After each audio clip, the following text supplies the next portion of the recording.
Welcome back. आज मैं आप लोगों को ट्रांसलेशन में फ्यूचर इंडेफिनिट टेंस पढ़ाने चल रहा हूँ। Present indefinite tense, past indefinite tense मैंने पढ़ा दिया है। आज फ्यूचर इंडेफिनिट टेंस पढ़ेंगे। देखिए,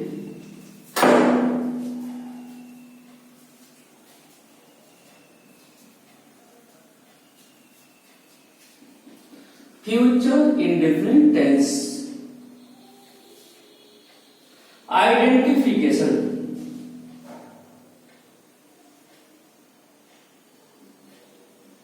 आइडेंटिफिकेशन पहचान।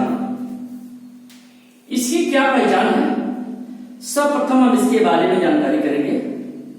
जैसा कि हमने आपको नॉर्मल संकेत कर दिया है कि प्रेजेंट इंडेफिनिट टेंस में ता है, ती है, ते हैं।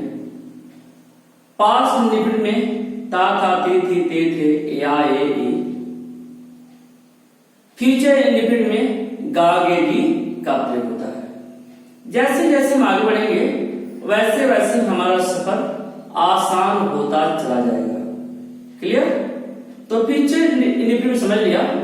फ्यूचर इंडेफिनिट का मतलब जो कार्य आगे होना है, जिस कार्य के लिए हम कोई योजना बना रहे हैं, वो फ्यूचर टेंस में होगा। जैसे वे लोग स्कूल जाएंगे, मैं उसे पढ़ाऊंगा, माताजी मेरे लिए चाय बनाएंगी। यह सब फ्यूचर टेंस में अभी हुआ नहीं है, वह आगे होगा। क्लियर?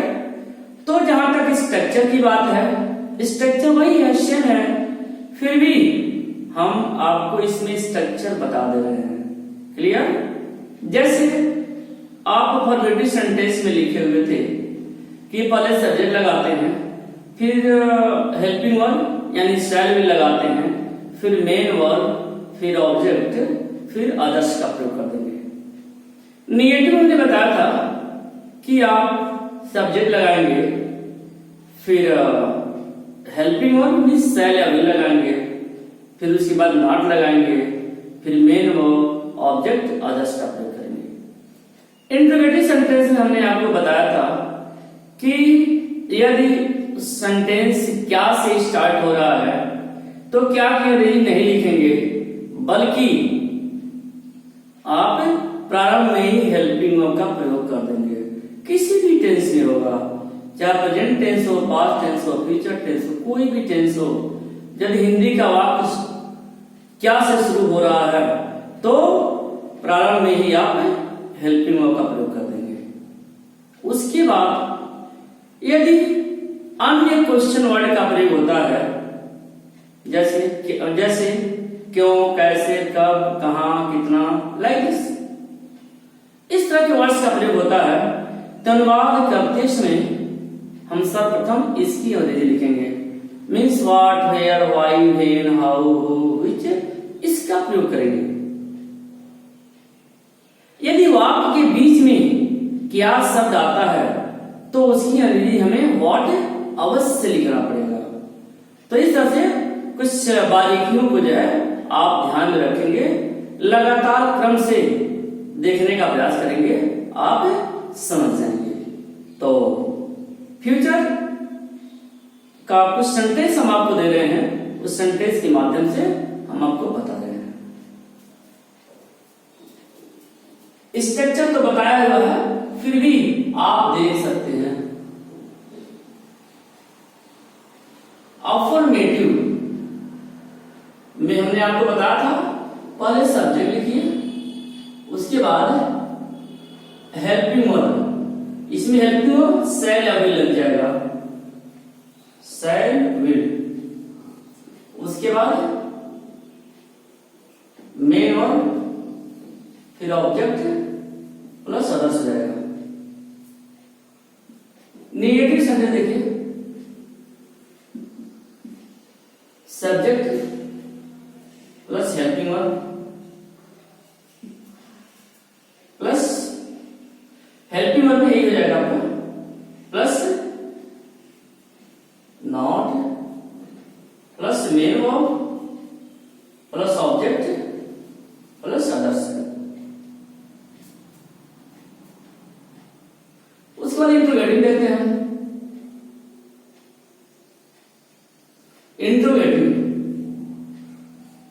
क्या करेंगे? इंट्रोगेटिव दो तरह से होता है। यदि हेल्पिंग वर्ब से शुरू होता है या हिंदी में क्या से शुरू होता है, उस कंडीशन में आप हेल्पिंग लगा दीजिए। हेल्पिंग क्या है, यहां पर लिखा गया है प्लस सब्जेक्ट प्लस, यदि नॉट का प्रयोग किया गया तो नॉट का प्रयोग कर देंगे आप,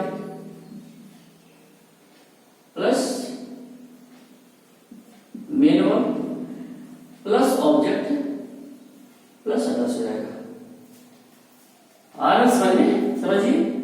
देखिए यदि बीच में क्वेश्चन वर्ड का प्रयोग किया गया तो डब्ल्यू हो जाएगा plus helping verb plus subject plus not का प्रयोग होगा तो हो जाएगा plus not plus main verb plus object plus others.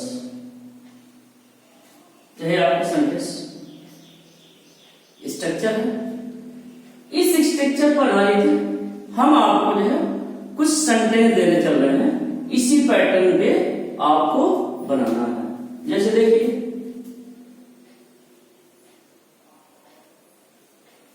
वह कॉलेज जाएगी,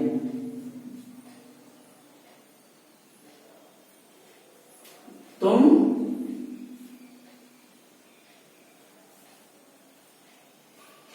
उसे गाली नहीं दोगे। तीसरा, क्या वह पत्र लिखेगा?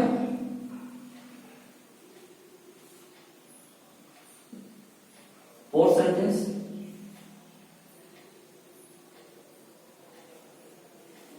तुम लोग उसे क्यों नहीं बुलाओगे?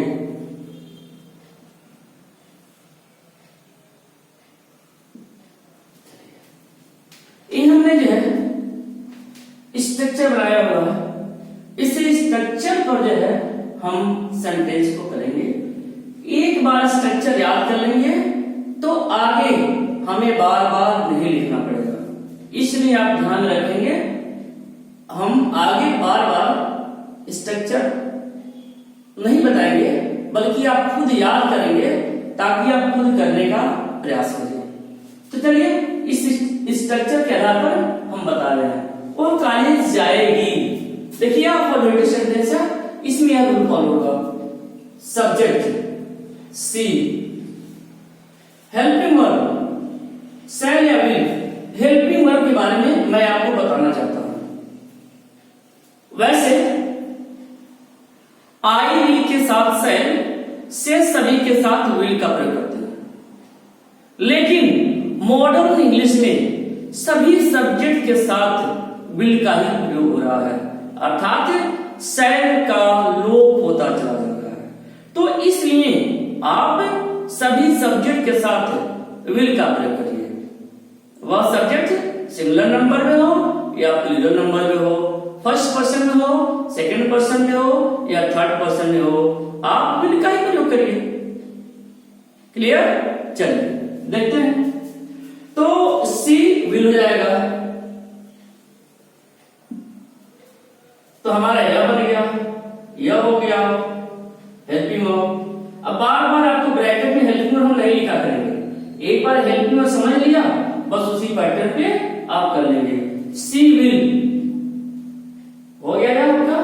फिर मेन वर्ब अंत में होता है, सी विल गो टू कॉलेज,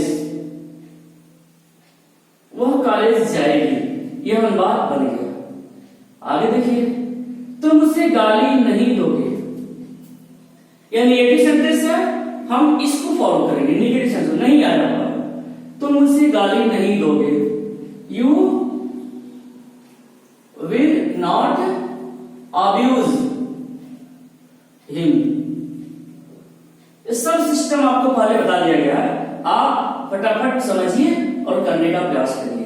देखिए इसमें भी है, नेगेटिव सब्जेक्ट हो गया, फिर हेल्पिंग वर्ब विल हो गया, नॉट हो गया, मेन वर्ब हो गया और ये आपका ऑब्जेक्ट हो गया। कोई दिक्कत नहीं, कोई प्रॉब्लम नहीं। अब इसको देखिए, क्या वह पत्र लिखेगा? हमने आपको बताया था कि यदि वाक्य की प्रॉब्लम में क्या हो तो आप सबसे पहले हेल्पिंग वर्ब लगा देंगे। क्लियर? वो किसी भी टेंस का हेल्पिंग वर्ब हो, प्रेजेंट का हो, पास्ट का हो या फ्यूचर का हो, किसी का भी हो, जब भी क्या रहेगा तो उसके लिए आप हेल्पिंग वर्ब लगाइएगा। क्या वो पत्र लिखेगा?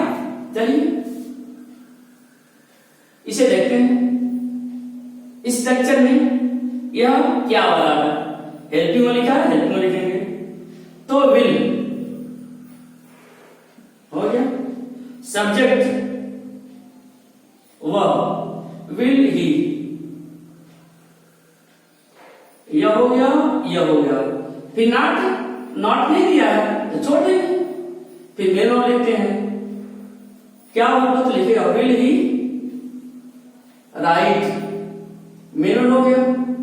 फिर ऑब्जेक्ट द लेटर, बस हो गया। इस बात को भी ध्यान में रखिएगा कि इंटरोगेटिव सेंटेंस में हमेशा और हमेशा जो है प्रश्नवाचक चिन्ह लगा देते हैं। इस बात को भी ध्यान में रखेंगे। साइन ऑफ इंटरोगेशन का प्रयोग अवश्य करेंगे। तुम लोग उसे क्यों नहीं बुलाओगे? यहां पर क्वेश्चन वर्ड आ गया। तुम लोग उसे क्यों नहीं बुलाओगे? क्वेश्चन वर्ड है, अर्थात हमें इसकी अंग्रेजी पहले लिखनी पड़ेगी। तो देखिए स्ट्रक्चर के माध्यम से डब्ल्यू वाई हो गया। क्यों? उसके बाद helping verb will, why will, यह हो गया, यह हो गया। फिर सब्जेक्ट आएंगे तुम लोग। जैसा कि मैंने बताया है कि तुम लोग, आप लोग, इस सभी की अंग्रेजी यू लिखी जाती है, ये ध्यान रखेंगे। तो वाई विल यू, चलिए हो गया, यह भी हो गया, सब्जेक्ट भी हो गया। फिर नॉट है, इस नॉट का प्रयोग किया गया था, प्रयोग कर देंगे। वाई विल यू नॉट, फिर मेन वर्ब है, ये भी हो गया।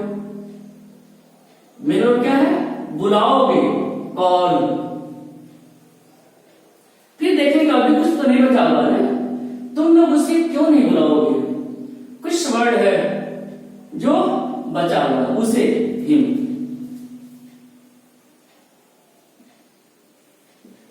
इस तरह से यह अनुवाद किया। Why will you not call him? Clear? समझ में आ गया। अब कोई भी सेंटेंस रहेगा, कोई भी टेंस रहेगा, इसी पैटर्न पे बनेगा। और मैं आपको एक बार पुनः कह रहा हूं कि आप स्ट्रक्चर जरूर याद कर लीजिएगा। एक बार स्ट्रक्चर याद कर लेंगे, पूरे लाइफ में सेंटेंस बनाने में कोई असुविधा नहीं आएगी। क्लियर? तो इस तरह से मैंने आपको फ्यूचर इंडेफिनिट टेंस के बारे में बता दिया। अब मैं आपको चल रहा हूं बताने प्रेजेंट कॉन्टिन्यूअस के बारे में। क्लियर? ऐसे ही प्रेजेंट कॉन्टिन्यूअस, पास्ट कॉन्टिन्यूअस और फ्यूचर कॉन्टिन्यूअस के बारे में एक एक करके 12 टेंस के बारे में मैं आपको बताऊंगा। क्लियर? तो समझ में आ गया होगा। कोई दिक्कत होगी तो आप इसे अवश्य पूछेंगे। और मैं प्रेजेंट कॉन्टिन्यूअस स्टार्ट करने चल रहा हूं। Okay,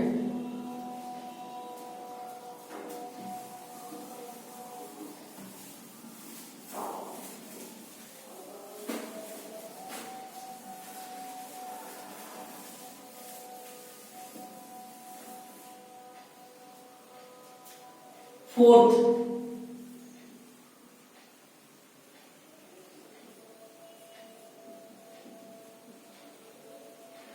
present continuous tense. Identification.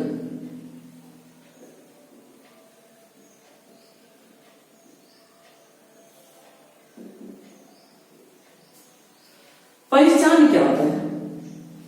Present continuous का पहचान क्या होता है, या किसी भी कॉन्टिन्यूअस का पहचान क्या होता है?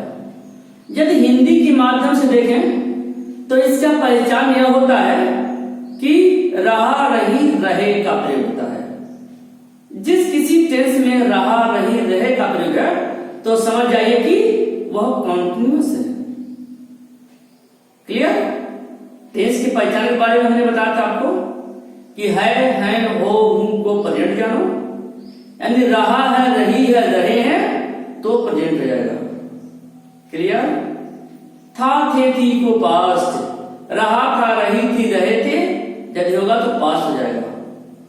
गा, गे, गी को फ्यूचर का कर, कर्म टेंस पर विजय प्राप्त। क्लियर?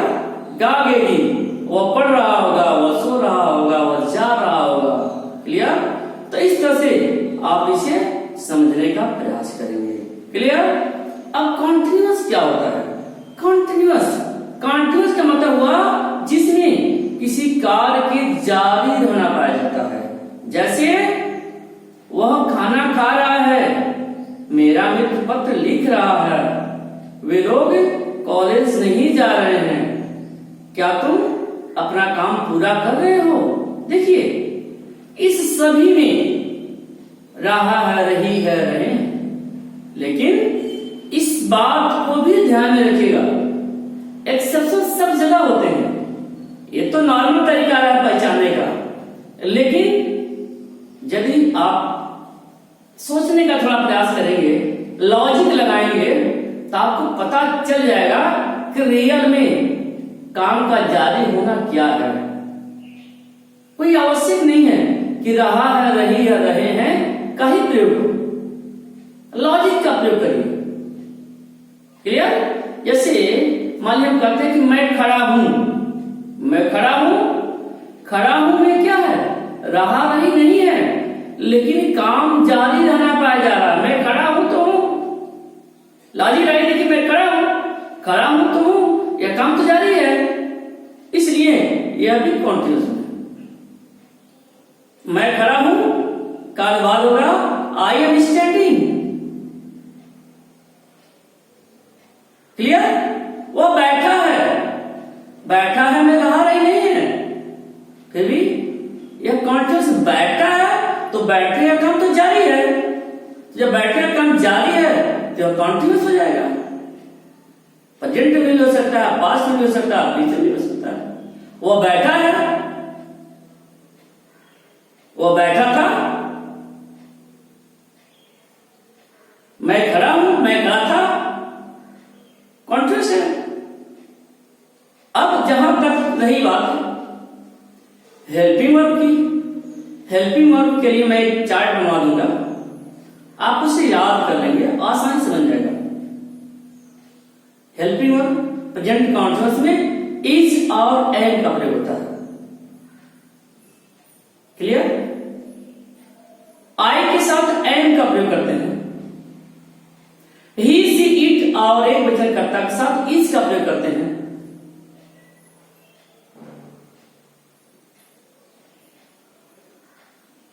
वी, यू, दे तथा बहुवचनकर्ता के साथ आर का प्रयोग करते हैं और मुख्य क्रिया में आईएनजी जोड़ देते हैं। क्लियर? इसका पहचान हिंदी में रहा है, रही है, रहे हैं, यह इसका पहचान है। इसमें helping verb is, are, am का प्रयोग होता है और वर्ब में आईएनजी, बस यही तो इसके रूल्स हैं और कुछ नहीं है।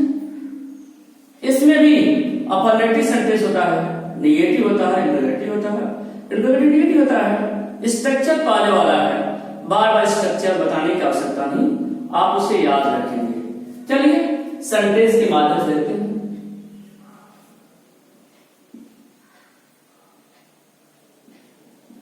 वे लोग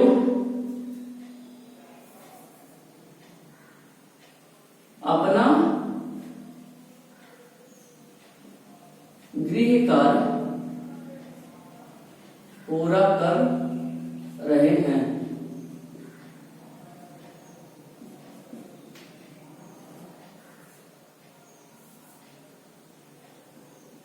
मैं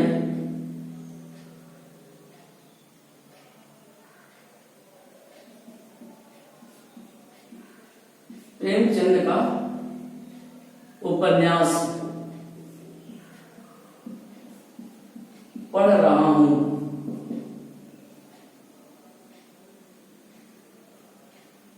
उपन्यास नेगेटिव बना देते इसको, नहीं पढ़ रहा हूं।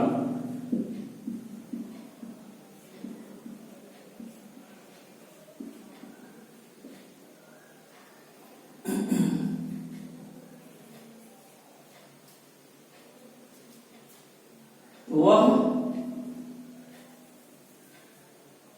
क्या वह तुम्हारे लिए चाय बना रही है?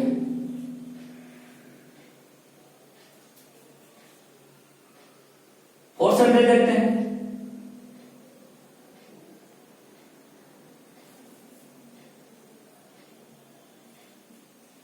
राजू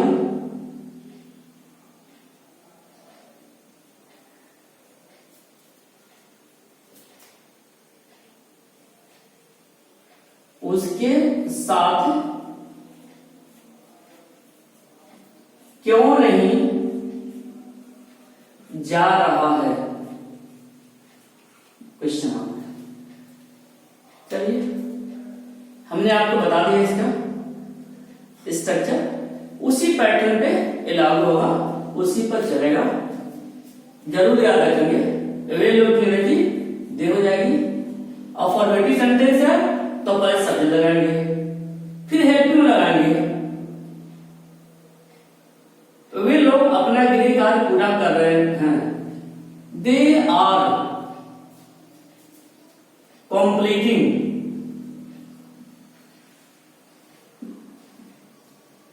देखिए, they are completing their homework. ठीक है, वे लोग अपना गृह कार्य पूरा कर रहे हैं। They are completing their homework. Clear? अगला देखिए, मैं प्रेमचंद का उपन्यास नहीं पढ़ रहा हूं। I am not reading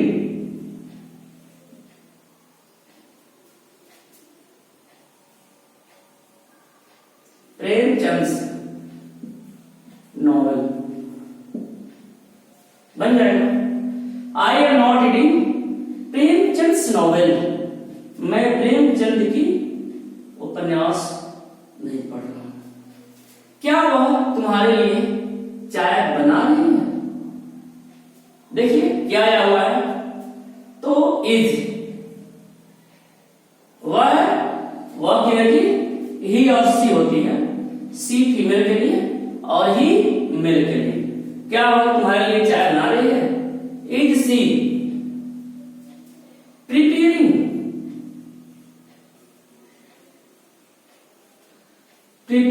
T. हो गया।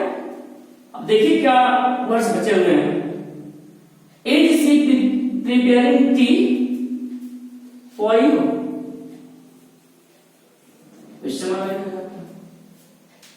कोई दिक्कत नहीं, हेल्पिंग बोलेगा।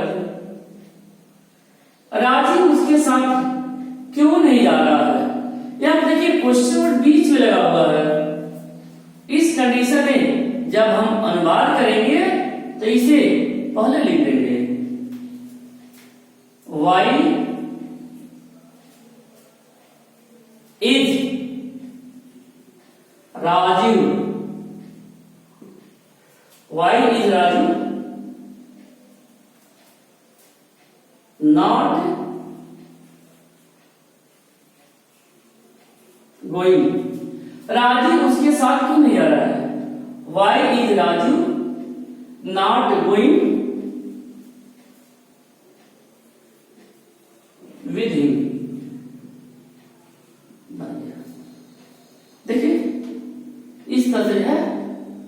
ये आपका अनुवाद बन गया। इसे आप ध्यान में रखेंगे। प्रेजेंट कॉन्टिन्यूअस क्लियर हो गया। पास्ट कॉन्टिन्यूअस में भी इसी तरह की बातें हैं। पास्ट कॉन्टिन्यूअस में क्या होगा, वाज वर्ब का प्रयोग हो जाएगा। उसकी पहचान क्या है, आइडेंटिफिकेशन क्या है, जैसा कि हमने बहुत सिंपल रूल बता दिया, उसी पैटर्न पे आप समझ लेंगे कि ऐसे वाक्य में रहा था, रही थी, रहे थे आदि का प्रयोग होगा। पहली बात। दूसरी बात है, इसमें हेल्पिंग वर्ब वाज वर्ब का प्रयोग करेंगे।